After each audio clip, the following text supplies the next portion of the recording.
Hello दोस्तों, एक बार फिर से आपका स्वागत है आपके अपने YouTube channel GK GS study में।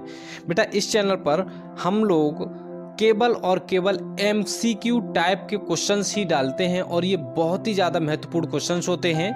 हम लोग डेली बेसिस पे 9 बजे एक क्वेश्चनिंग कराते हैं। 9 बजे का टाइम है, 9 से 9:30 के बीच में, 9 से 9:30 9:30 तक हम लोग क्वेश्चनिंग कराते हैं। तो ये बहुत ही ज़्यादा इंपॉर्टेंट क्वेश्चंस रहते हैं, जो प्रीवियस ईयर क्वेश्चंस रहते हैं। ठीक है, सारे के सारे क्वेश्चन जो हैं वो बहुत ही ज़्यादा इंपॉर्टेंट होते हैं। तो आप लोग ज़रूर एक बार इस चैनल को विजिट करिएगा, और अगर इस चैनल पर आप नए हैं तो प्लीज़ चैनल को सब्सक्राइब जरूर कर लीजिएगा और अपने फ्रेंड सर्कल में शेयर जरूर कर दीजिएगा। और ये क्वेश्चन जो हैं, ये 90% इसमें से क्वेश्चन ऐसे रहेंगे बेटा जो प्रीवियस ईयर क्वेश्चन होंगे। और आप जानते ही हैं प्रीवियस ईयर क्वेश्चन जो हैं वो कितने ज़्यादा हेल्पफुल होते हैं हर एक एग्ज़ाम के लिए। तो इस वीडियो में जितने भी क्वेश्चन दिए गए, इसमें 100% जो क्वेश्चन है वो सारे के सारे प्रीवियस ईयर क्वेश्चन है। तो आप लोग इन क्वेश्चंस को अटेंड करिएगा, बहुत ही ज़्यादा इंपॉर्टेंट क्वेश्चन है, और अपने आप को पहचानिए कि आपके कितने मार्क्स आते हैं। धन्यवाद। चलते हैं क्वेश्चन की तरफ।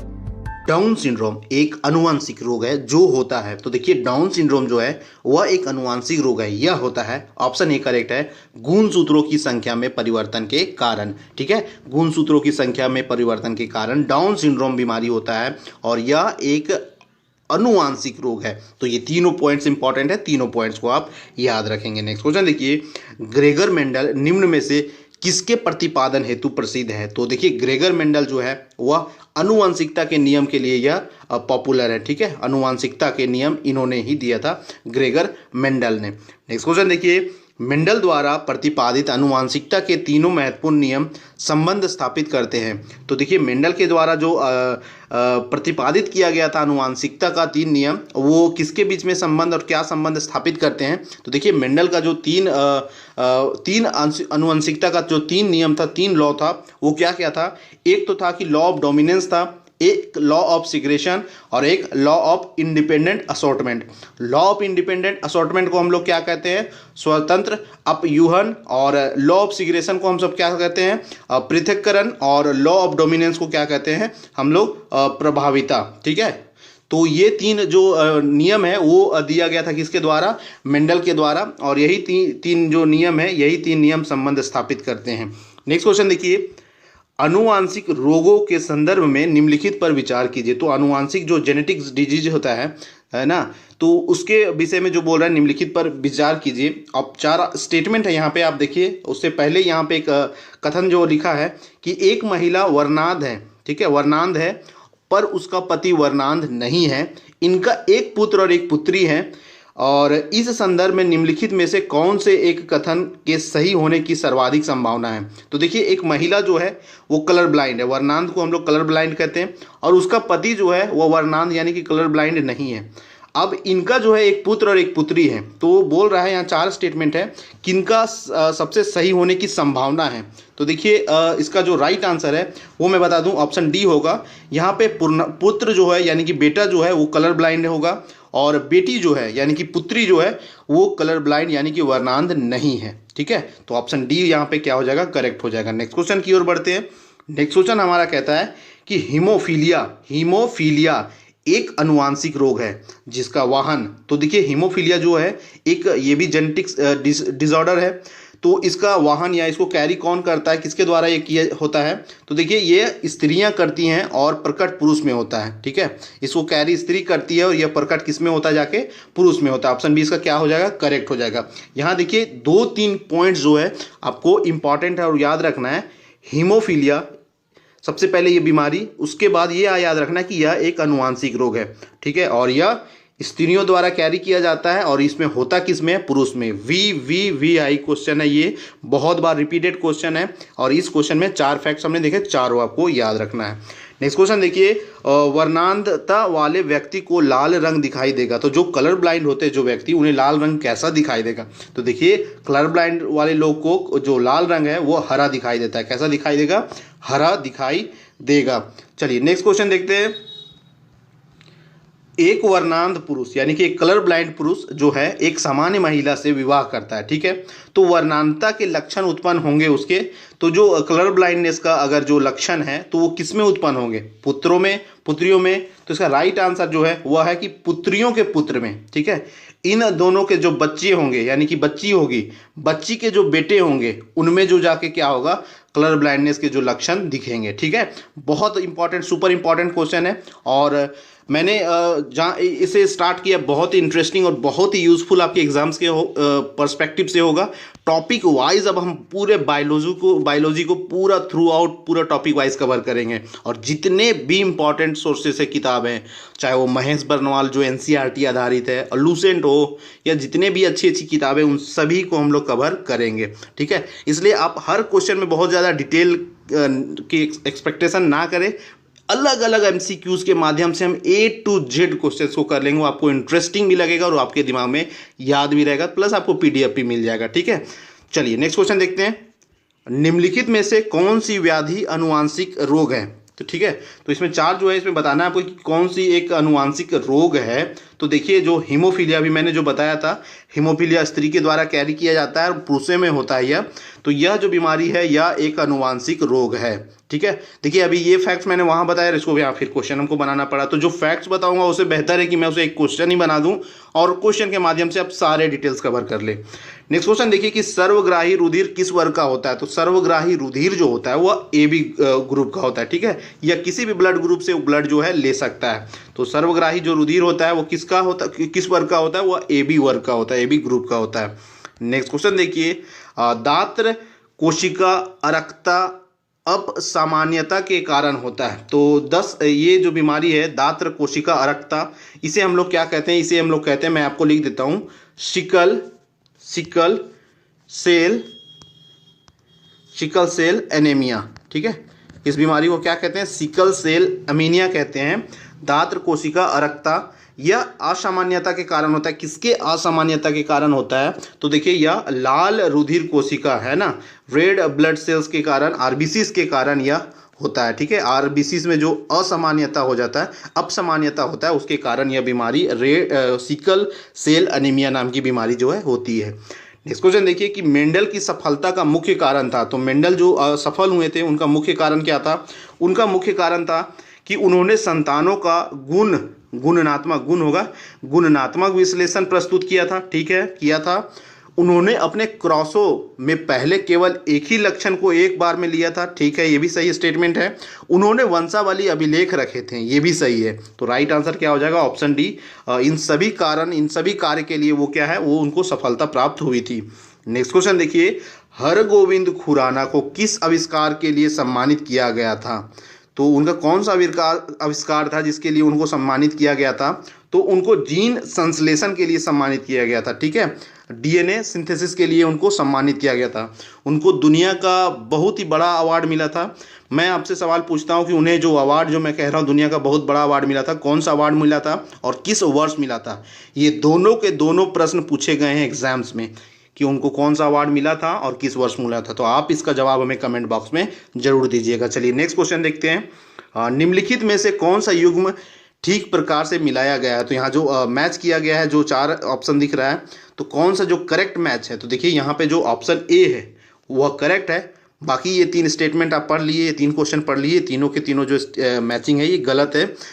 ये कैसे करेक्ट है कि फ्रेडरिक ग्रिफिथ जो थे वो रूपांतरण की परिघटना की खोज की थी, ठीक है। इन्होंने रूपांतरण की परिघटना की खोज फ्रेडरिक ग्रिफिथ के द्वारा किया गया था। तो ऑप्शन A जो इसका है वो क्या हो जाएगा, बिल्कुल करेक्ट होगा।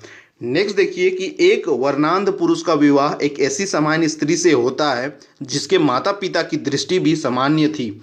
उनके बच्चों की निम्नलिखित में से कितने प्रतिशत वर्णांध होने की संभावना, यानी कि कलर ब्लाइंड होने की संभावना है। तो देखिए एक कलर ब्लाइंड पुरुष जो है वो विवाह एक ऐसी समान स्त्री से होता है जिसके माता पिता की दृष्टि भी समान थी।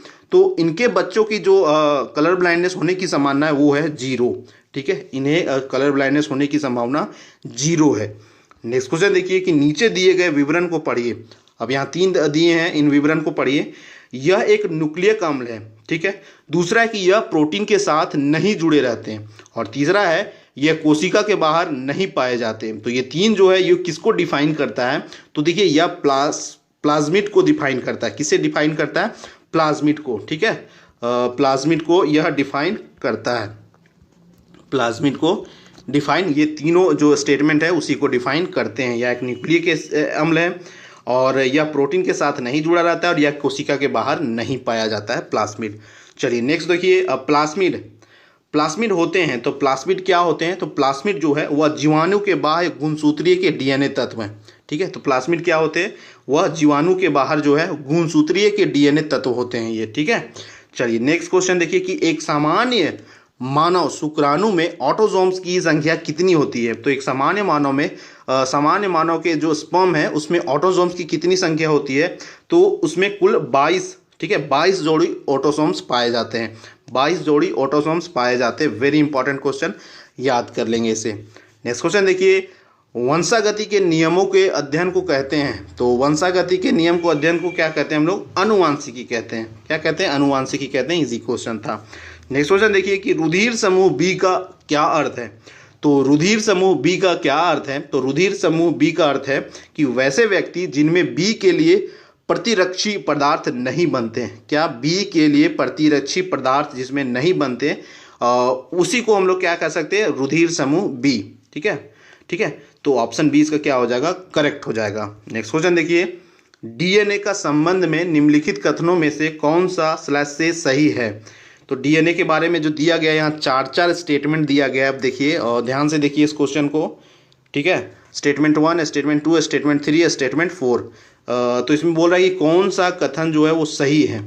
तो देखिए यहाँ पे जो राइट आंसर हो जाएगा वो हो जाएगा 1 सही है, 3 सही है और 4 सही है, यानी कि ऑप्शन सी हो जाएगा। 1 क्या कह रहा है कि डीएनए सभी जीवित जीवों का आनुवांशिक पदार्थ होता है, ये राइट है। नाभिकीय, ऑप्शन 3 देखते हैं, नाभिकीय डीएनए प्रति समांतर चलने वाली 2 न्यूक्लियोटाइड श्रृंखलाओं से युक्त ध्रुवीय कुंडली होता है, ये भी सही है। और ऑप्शन जो डी है वो डीएनए माइटोकॉन्ड्रिया में भी पाया जाता है, ये भी सही है। तो यहाँ पे गलत क्या है, तो ऑप्शन जो बी है 2 यानी कि जो है वो गलत है। डीएनए के सभी खंड प्रोटीन के संश्लेषण को कोडित करते हैं, ये गलत है, ठीक है।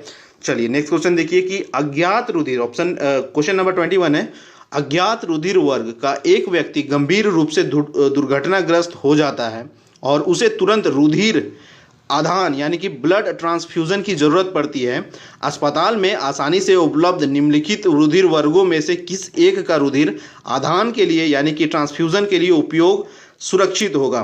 तो देखिए इसका जो राइट आंसर है वो ऑप्शन ए हो जाएगा, ओ नेगेटिव, ठीक है, ORH नेगेटिव। चलिए नेक्स्ट क्वेश्चन देखिए, एक मनुष्य जो है वो दुर्घटनाग्रस्त हो जाता है और उसे रुधिर आदान की आवश्यकता होती है, ठीक है, इसे भी ब्लड ट्रांसफ्यूजन की आवश्यकता होती है, किंतु उसके रुधिर समूह का परीक्षण करने का समय नहीं है। तो उसका रुधिर जो ब्लड ग्रुप जो चेक करने का भी टाइम नहीं है कि क्या है, तो निम्नलिखित में से कौन सा रुधिर समूह उसे दिया जा सकता है। तो कौन सा रुधिर समूह से दिया जा सकता है, आपको पता है O नेगेटिव, ठीक है, यूनिवर्सल डोनर होता है, ये दे सकता है बिना टेस्ट किए हुए। नेक्स्ट क्वेश्चन देखिए, एक विवाहित दंपति ने एक बालक को गोद लिया। ध्यान से सुनिएगा, क्वेश्चन बड़े बड़े क्वेश्चन है, NDS, CDS, UPSC, PCS जैसे बहुत अच्छे एग्जामिनेशन में पूछे गए ये प्रश्न है और ये सब प्रश्न आप अच्छे से कर लीजिए, हर जगह ये प्रश्न आपको दिखेंगे, ठीक है। तो देखिए एक विवाहित दंपति है, उन्होंने एक बालक को गोद लिया, ठीक है, इसके कुछ वर्ष उपरांत उन्हें जुड़वा पुत्र हुआ। दंपति में एक का रुधिर वर्ग AB पॉजिटिव है और दूसरे का O नेगेटिव है। ध्यान से देखते जाइएगा क्वेश्चन को और सुनते भी जाइएगा। तीनों पुत्रों में से एक का रुधिर वर्ग A पॉजिटिव, दूसरे का B पॉजिटिव और तीसरे का O पॉजिटिव है। अब बताइए कि गोद लिए गए पुत्र का रुधिर वर्ग कौन सा है। तो देखिए इसका राइट आंसर जो हो जाएगा, गोद लिए गए पुत्र का रुधिर वर्ग O पॉजिटिव होगा, ठीक है, O पॉजिटिव। चलिए नेक्स्ट क्वेश्चन देखिए, हमारे शरीर में आनुवांशिकता की इकाई को कहते हैं। तो आनुवांशिकता की इकाई को क्या कहते हैं, तो आनुवांशिकता की इकाई को जीन कहा जाता है, ठीक है, जीन कहा जाता है। नेक्स्ट क्वेश्चन देखिए कि अग्रलिखित, ठीक है, अग्रलिखित व्यवसाय में लगे व्यक्तियों में से कौन से व्यक्तियों को अपनी कोशिकाओं के डीएनए में स्थायी परिवर्तन का खतरा रखता है। तो अग्रलिखित जो व्यवसाय में लगे रहते हैं व्यक्ति, उनमें से कौन से व्यक्ति को अपनी कोशिकाओं में डीएनए में स्थायी परिवर्तन का खतरा रहता है। तो इसका राइट जो आंसर हो जाएगा वह होगा ऑप्शन ए, यानी कि एक्सरे तकनीक। ठीक है, एक्सरे तकनीक के जो क्षेत्र में जो लगे रहते हैं वैसे लोगों को डीएनए में स्थायी परिवर्तन का खतरा रखता है। ठीक है, चलिए नेक्स्ट क्वेश्चन देखिए, सुमेलित करना है यहाँ पे। ठीक है, क्वेश्चन नंबर 26 है, इसे सुमेलित करना है। तो देखिए इसका ध्यान से देखिए इस क्वेश्चन को पहले आप। ठीक है, देख लिया आपने क्वेश्चन को। अब देखिए इसका राइट जो आंसर होगा वो होगा कि ए बी जो है, ठीक है, ए बी जो है वो केवल ए बी, ठीक है, यानी कि इसमें है रुधिर समूह और दे सकता है। तो ए बी जो है वो ले तो सबसे सकता है, आपको पता है, लेकिन दे किसको सकता है? सिर्फ ए बी को। और ए ओ जो है, ठीक है, ओ जो है वह ओ को, ठीक है, ओ को, और ए जो है, ठीक है, ए जो है वो ए को और ए बी को, और बी जो है, ठीक है, बी जो है वह बी को और ए बी को, यानी कि ऑप्शन ए यहाँ पे क्या मैच उसके अकॉर्डिंग हो जाएगा? Option A. ठीक है, ऑप्शन ए यहाँ पे राइट है। एक साइड है रुधिर समूह और रुधिर दे सकता है। चलिए नेक्स्ट क्वेश्चन देखिए कि यह मानकर कि कोशिका में प्रोटीन संश्लेषण का तरीका एक समान है, एक कोडॉन में न्यूक्लियोटाइड अनुक्रमों की संख्या क्या होगी यदि जैव विकास में 20 अमीनो अम्लों की जगह 96 अमीनो अम्ल तथा 4 नाइट्रोजन क्षारों की अपेक्षा 12 नाइट्रोजन क्षार उपस्थित हैं? ठीक है, तो अनुक्रमों की संख्या, न्यूक्लियोटाइड अनुक्रमों की संख्या क्या हो जाएगी ऐसे सिचुएशन में? यहाँ पे न्यूक्लियोटाइड अनुक्रमों की संख्या कुल 2 होगी। ठीक है, 2। नेक्स्ट क्वेश्चन देखिए कि शशक में काले बाल, उसको हम बी से डिनोट कर रहे हैं, सफ़ेद बालों पर उसे हम स्मॉल बी से डिनोट कर रहे हैं तथा छोटे बाल पर उसे कैपिटल एस में डिनोट कर रहे हैं, लंबे बालों पर यानी कि उसे स्मॉल एस से डिनोट कर रहे हैं पर प्रभावी है। तो निम्न में से किन के मध्य संकरण, ठीक है, किन के मध्य संकरण के पश्चात एक संकरण को हाइब्रिडाइजेशन भी कहते हैं, तो हाइब्रिडाइजेशन के बाद एक काले एवं छोटे बाल युक्त, काले तथा लंबे बाल युक्त, सफ़ेद एवं छोटे बाल युक्त, सफ़ेद एवं लंबे बाल युक्त जीव विभिन्न अनुपातों में प्राप्त होंगे। तो इस टाइप का जो है कैसा क्रॉस हाइब्रिडाइजेशन होगा कि इस टाइप के जो है वो जीव प्राप्त होंगे। ठीक है, तो राइट इसका आंसर हो जाएगा कि अगर इस तरीके से हम लोग क्रॉस हाइब्रिडाइजेशन कराते हैं, B B S S B B S S, ऐसे अगर क्रॉस हाइब्रिडाइजेशन कराते हैं तो जो ये रिक्वायर्ड है ऐसा जो हमें प्राप्त जीव जो है इस अनुपात में, ऐसे अनुपात में हमें प्राप्त होंगे। नेक्स्ट क्वेश्चन देखिए 29 नंबर क्वेश्चन कहता है, देखिए क्वेश्चन इतना बड़ा है इसलिए इसका साइज नहीं बढ़ा है। क्वेश्चन तो पता चलता है कि क्वेश्चन ये आधा क्वेश्चन इस पेज में, आधा क्वेश्चन उस पेज में चला गया है। और आप सभी से रिक्वेस्ट है कि हमारी वीडियोस की, कई वीडियोस की नोटिफिकेशन लोगों तक नहीं पहुंच पा रही है। We are very disappointed. Please आप रेगुलरली चेक करते रहें चैनल को, वहाँ पे जाके आप देखें टाइम से सारे वीडियोस अपलोड कर दी जाती है। डेली बेसिस पे 5 वीडियोस अपलोड की जा रही है, तो आप नोटिफिकेशन जाए तब भी ना जाए तब भी चैनल को टाइमली रेगुलरली चेक करते रहिए।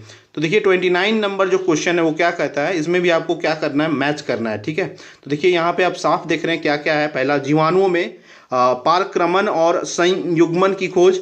दूसरा है कि लिंग संलग्न वंशागति की स्थापना। तीसरा है ई कोलाई से डीएनए पॉलीमरेज का वियोजन। और डी है जो संपूर्ण अनुवांशिक कूट की स्थापना।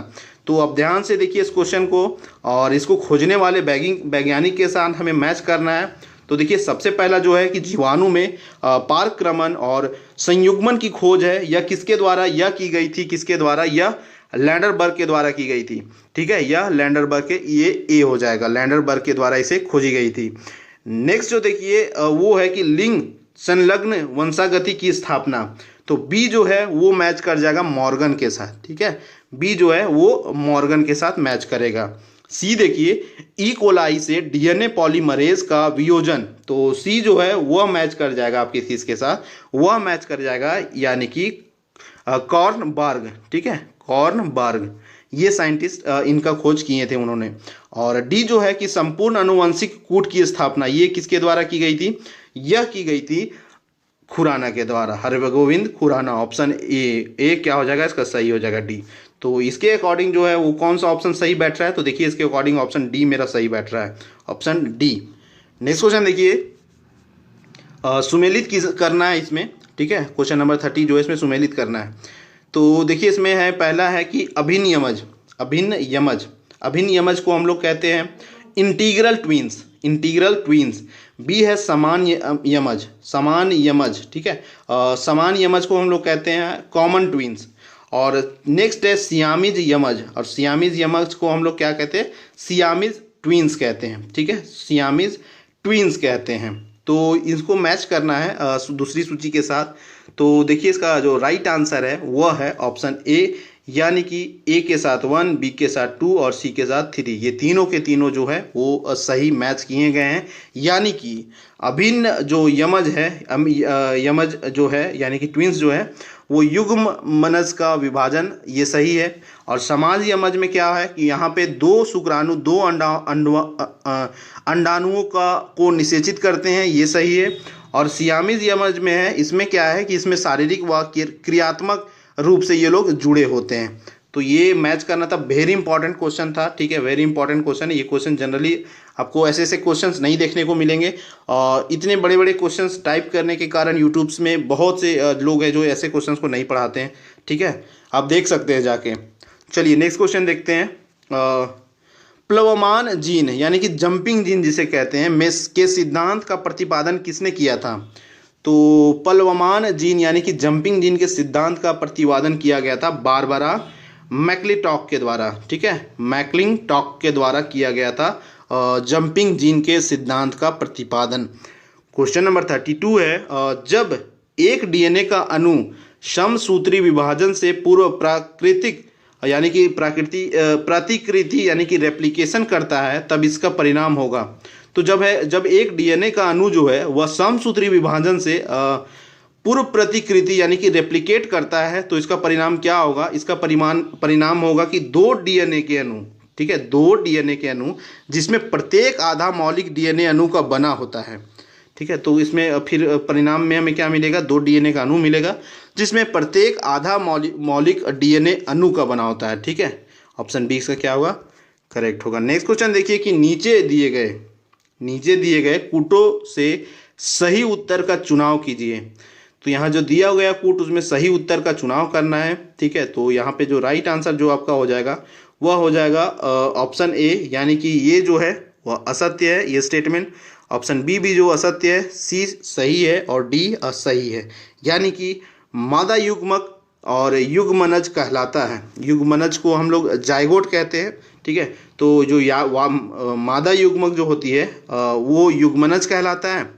नेक्स्ट है कि जुड़वा सदैव एक समान होता है, ये भी गलत है, ये भी गलत है। नेक्स्ट है कि ग्रेगर मेंडल आनुवंशिकी के जनक है, सही है।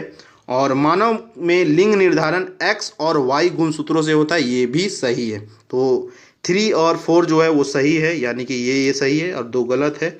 तो ऑप्शन ए क्या हो जाएगा? करेक्ट हो जाएगा। चलिए नेक्स्ट क्वेश्चन की ओर बढ़ते हैं। गुणसूत्र पुनरावृत्ति के समय निम्न घटनाएं होती है।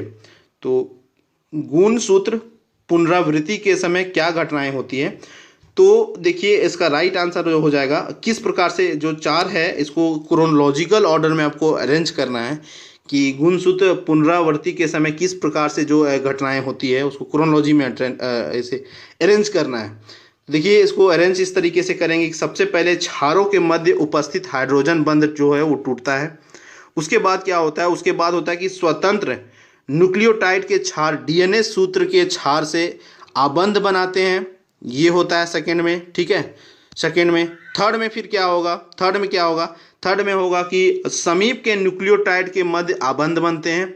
और लास्ट में फिर क्या हो जाएगा? लास्ट में होगा कि घुमाव से 2 द्विकंडलों का निर्माण होता है, ठीक है। तो ये करेक्ट इसका क्रोनोलॉजी है। तो इसका राइट आंसर ऑप्शन बी है 1, 4, 2 एंड 3। चलिए नेक्स्ट क्वेश्चन देखिए कि हीमोफीलिया रोग है। तो जितने भी क्वेश्चन बता रहा हूँ उसको 2-3 बार आप क्वेश्चन को अच्छे से पढ़िए, ध्यान से पढ़िए, आपको सारे क्वेश्चन और आंसर सब समझ में आएंगे, ठीक है। क्वेश्चन को ध्यान से अच्छे से सबको पढ़िएगा। बड़े बड़े प्रश्न है, एक बार में शायद आपके दिमाग से निकल जा रहा होगा, लेकिन ध्यान से आप देखिए, सारे क्वेश्चन सब समझ में आएगा आपको। नेक्स्ट क्वेश्चन देखिए कि 35 नंबर क्या कहता है कि हीमोफीलिया रोग है। तो हीमोफीलिया रोग है आनुवांशिक तथा लिंग संलग्न के, ठीक है। तो आपको मैंने बताया था हीमोफीलिया जो है महिलाओं के द्वारा कैरी करती है और इसे पुरुषों को हो जाता है। तो ये आनुवांशिक रोग है और तथा लिंग संलग्न के, ठीक है। नेक्स्ट क्वेश्चन देखिए, डाउन सिंड्रोम में गुणसूत्रों की संख्या होती है, तो डाउन सिंड्रोम में गुणसूत्रों की संख्या कितनी होती है? 21वें जोड़े में एक अधिक, ठीक है, 21वें जोड़े में एक अधिक यानी कि 47। नेक्स्ट क्वेश्चन देखिए,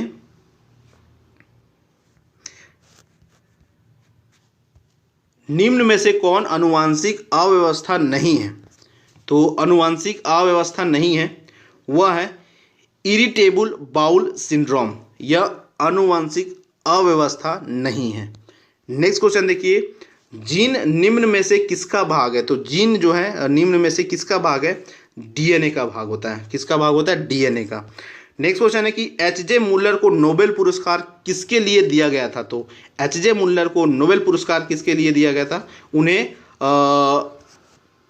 इस खोज के लिए आयनकारी किरण, ठीक है, आयनकारी किरण, तो आयनकारी किरण के लिए उन्हें जो है वो क्या दिया गया था? नोबेल पुरस्कार दिया गया था। नेक्स्ट क्वेश्चन देखिए, किसके द्वारा आनुवांशिकता के विज्ञान को आनुवांशिकी कहा गया है? तो आनुवांशिकता के विज्ञान को आनुवांशिकी कहा है डब्ल्यू वाटसन ने, ठीक है, डब्ल्यू वाटसन के द्वारा ही आनुवांशिकता के विज्ञान को आनुवांशिकी कहा गया। नेक्स्ट क्वेश्चन देखिए कि मनुष्य में कौन से गुणसूत्र के मिलने से एक बालक का जन्म होता है? तो एक बालक का जन्म के लिए पुरुष का Y और स्त्री का X मैच होना चाहिए, तब एक लड़के का जन्म होता है। नेक्स्ट क्वेश्चन देखिए कि जीन शब्द का सर्वप्रथम प्रयोग किसने किया है? तो जीन शब्द का सर्वप्रथम प्रयोग जोहानसन के द्वारा किया गया। किसके द्वारा? जोहानसन के द्वारा किया गया है। नेक्स्ट क्वेश्चन देखिए, उत्परिवर्तन का सिद्धांत दिया, तो उत्परिवर्तन का जो सिद्धांत है वो किसके द्वारा दिया गया था? वह दिया गया था डी व्रिज के द्वारा, ठीक है, डी व्रिज के द्वारा जो है उत्परिवर्तन का सिद्धांत दिया गया था। नेक्स्ट क्वेश्चन है क्लाइन-फेटल्स, ठीक है, क्लाइन-फेटर्स सिंड्रोम में लिंग गुणसूत्रों का युग्म क्या होता है? तो क्लाइन-फेल्टर्स में जो है, जो क्लाइन-फेल्टर्स नाम की जो सिंड्रोम होती है उसमें गुणसूत्रों का युग्म क्या होता है? उसमें गुणसूत्रों का युग्म जो होता है XXY, ठीक है, क्या होता है? XXY होता है। नेक्स्ट क्वेश्चन देखिए कि वंशागति का गुणसूत्रीय सिद्धांत किसने प्रतिपादित किया है? तो वंशागति का गुणसूत्रीय सिद्धांत किसके द्वारा? तो यह सटन एवं बोवेरी ने इनको प्रतिपादित किया है। सटन एवं बोवेरी ने, वेरी इंपॉर्टेंट क्वेश्चन, याद रखेंगे इसको, ठीक है, सटन एवं बोवेरी। नेक्स्ट क्वेश्चन देखिए कि एक परीक्षार्थी इंट्रेंट संकरण है, तो एक इंट्रेंट हाइब्रिडाइजेशन कौन है? तो राइट आंसर है ऑप्शन ए, जिसमें F1 पीढ़ी के पौधे को उनके अप्रभावी जनक के संकरित कराया जाता है, ठीक है, तो इसमें F1 पीढ़ी के पौधे को उनके अप्रभावी जनक से संकरित यानी कि हाइब्रिडाइज कराया जाता है, वो एक इंट्रेंट हाइब्रिडाइजेशन है। नेक्स्ट क्वेश्चन देखिए, निम्नलिखित अनुवांशिक रोगों में कौन यौन संबंधित है? यौन संबंधित रोग कौन सा है? तो वह है हीमोफीलिया, ठीक है, हीमोफीलिया जो है यौन संबंधित रोग है। नेक्स्ट क्वेश्चन देखिए कि डीएनए के द्विगुणन प्रारूप को पहली बार किसने प्रस्तावित किया था? तो डीएनए के द्विगुणन प्रारूप, वेरी वेरी इंपॉर्टेंट क्वेश्चन। तो द्विगुणन प्रारूप को पहली बार किसने प्रस्तावित किया था? तो इसका राइट आंसर है ऑप्शन ए, वाटसन और क्रिक ने, वाटसन और क्रिक ने, बहुत बार पूछा गया क्वेश्चन है। नेक्स्ट क्वेश्चन है कि रुधिर समूह O वाली महिला तथा रुधिर समूह A वाले पुरुष के विवाह द्वारा उत्पन्न संतान का रुधिर समूह क्या होगा? तो वैसे संतान का रुधिर समूह A होगा और B में से कोई होगा, ठीक है, A और B में से कोई होगा, अगर महिला O हो और पुरुष जो है वो A हो, ठीक है। चलिए नेक्स्ट क्वेश्चन देखिए। नेक्स्ट क्वेश्चन है कि यदि डीएनए के एक खंड पर क्षार अनुक्रम TAC, TCC, CGA, ACG, ATA, CCA और GAG है, तब ट्रांसक्रिप्टेड यानी कि mRNA सर अनुक्रम क्या होगा? तो ये क्वेश्चन बहुत ही डिफिकल्ट क्वेश्चन मुझे लगा और इस क्वेश्चन को आप आंसर कीजिए। इस क्वेश्चन का जो करेक्ट आंसर देगा बिना गूगल किए हुए, तो उसका नाम मैं कल जो है अपने वीडियो में सबसे पहले उसका नाम, और जो भी इस क्वेश्चन का करेक्ट आंसर देंगे उनका नाम मैं कल अपने वीडियो में मेंशन करूंगा। तो आप इस क्वेश्चन का आंसर दीजिए। देखिए ऑप्शन 4 है A, B, C, D। और साथ ही साथ ये वीडियो आपको कैसा लगा उसके बारे में भी एक कमेंट हमें ज़रूर करके बताएं। वीडियो शुरू से अंत तक देखने के लिए आपका थैंक यू, धन्यवाद।